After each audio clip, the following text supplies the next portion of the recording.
Hello friend, আশা করি সবাই ভালো আছেন। আজকে আমরা দেখব পিসিতে কিভাবে আমরা স্ক্রিনশট নিতে পারি।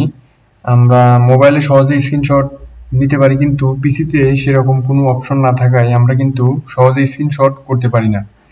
এজন্য আজকে আমরা দেখব কিভাবে আমরা স্ক্রিনশট করতে পারি। একই সাথে বিভিন্ন অ্যারো চিহ্ন দিয়ে বিভিন্ন ডিরেকশন আমরা নির্দেশন করতে পারি। এজন্য আমরা যেটা প্রথমে করব, আমরা ক্রোম ব্রাউজার ওপেন করব। ক্রোম ব্রাউজার ওপেন করার পর আমরা এখানে সার্চ বারে গিয়ে লিখব লাইট শট।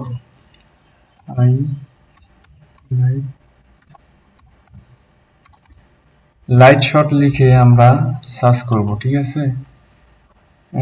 তারপরে এরকম কিছু আমাদের রেজাল্ট দেখাবে।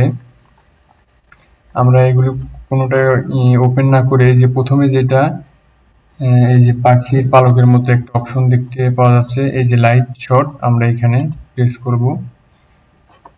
দেন এইখানে অপশন চলে যাচ্ছে, এখানে লাইট শট এরকম কিন্তু একটা ইন্টারফেস চলে আসবে।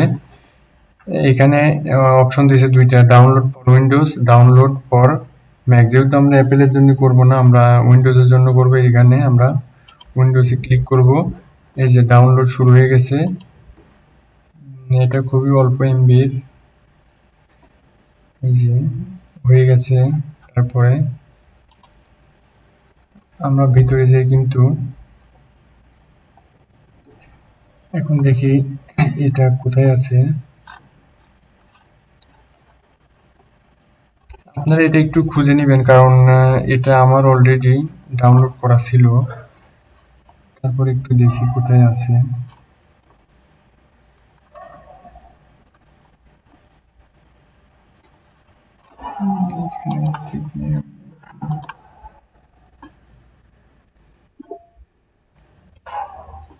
অলরেডি লাইট সব সেট আপ চলে যাচ্ছে। আমরা এখানে ইয়েস ক্লিক দিয়ে আমরা কিন্তু করতে পারি।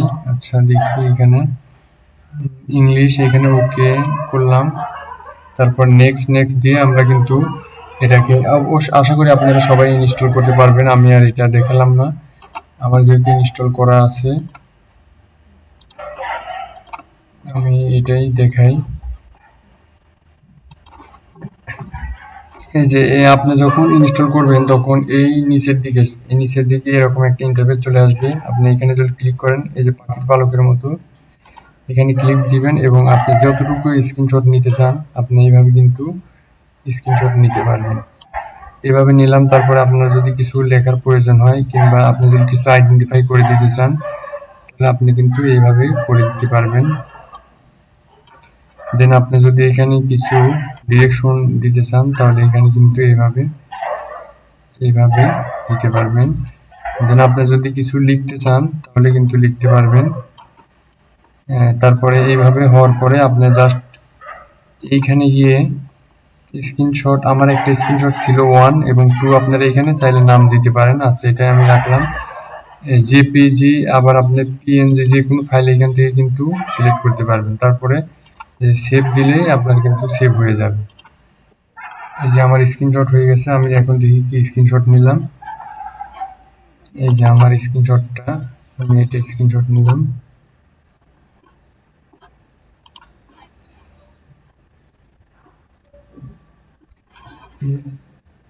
তাহলে বন্ধুরা, আপনারা কিন্তু সহজেই বুঝতে পারলেন আমরা কিভাবে পিসিতে স্ক্রিনশট নিতে পারি। এভাবে আপনারা স্ক্রিনশট নিতে পারেন এবং আপনারা বিভিন্ন ডিরেকশন এইভাবে আইডেন্টিফাই করে দিতে পারেন। কিছু লেখার প্রয়োজন হলে আপনারা কিন্তু এভাবে লিখতে পারেন। সো আশা করি আপনাদের এইটা অবশ্যই কাজে লাগবে। ধন্যবাদ।